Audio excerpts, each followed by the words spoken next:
জানো তো, কারোর সাথে একবার কিংবা দুবার দেখা করার পর তার সম্পর্কে কোনো ধারণা বা মন্তব্য করা উচিত নয়। কারণ বেশিরভাগ ক্ষেত্রেই তার সম্পর্কে যে ধারণা আমাদের মনে আসবে তা ভুল ধারণা হতে পারে।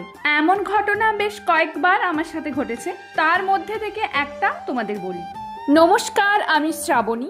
আমার একটা নতুন ভিডিওতে তোমাদের জানাই অনেক স্বাগত। আমার রিকোয়েস্ট রইল তোমরা যেন ভিডিওটা প্রথম থেকে শেষ পর্যন্ত দেখো, আশা করি তোমাদের ভালো লাগবে।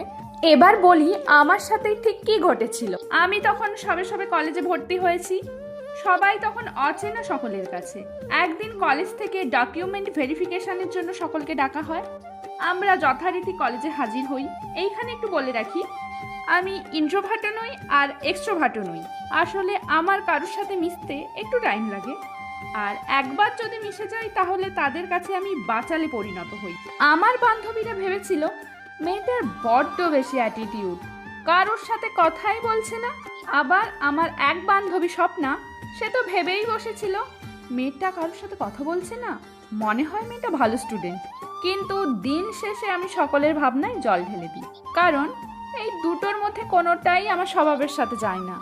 আর তোমাদের সাথে এমন ঘটনা ঘটেছে নাকি কমেন্টে অবশ্যই জানিও। আর এখন যখন আমরা কথা বলি বা গল্প করি, বাইরের কেউ যদি আমাদের কথা শুনে নেয় তাহলে বলবে এরা কথা বলতে শেখেনি।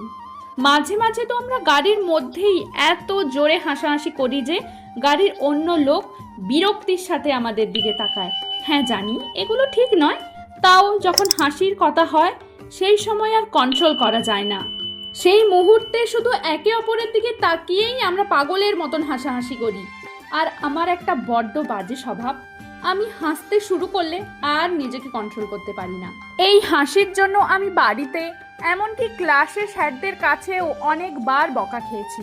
আর আজকাল তো মানুষ হাসার জন্য বিভিন্ন সংস্থাতে টাকা দিয়ে ভর্তি হয়, আর আমার তো আপনা আপনিই হাসি পেয়ে যায়।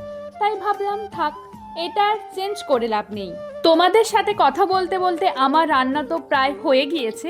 আর তোমাদের তো বলাই হলো না আমাদের বাড়িতে রাতে আজ কি রান্না হয়েছে, মানে রাতে আমাদের কি খাওয়া হবে। আজ রাতে খাওয়া হবে আলুর দম আর রুটি। এখানে আমার আলুর দম একদম কমপ্লিট, তাই মা উনুন থেকে নামিয়ে ওপর থেকে হালকা গরম মশলা ছড়িয়ে দিয়েছে। সকলে অনেক ভালো থেকো, খুশিতে থেকো। আর আমার চ্যানেলে নতুন হলে সাবস্ক্রাইব করে ভিডিওতে একটা লাইক করে দিও। আর আলুর দমের রংটা কেমন হয়েছে জানাতে ভুলো না কিন্তু। শুভরাত্রি।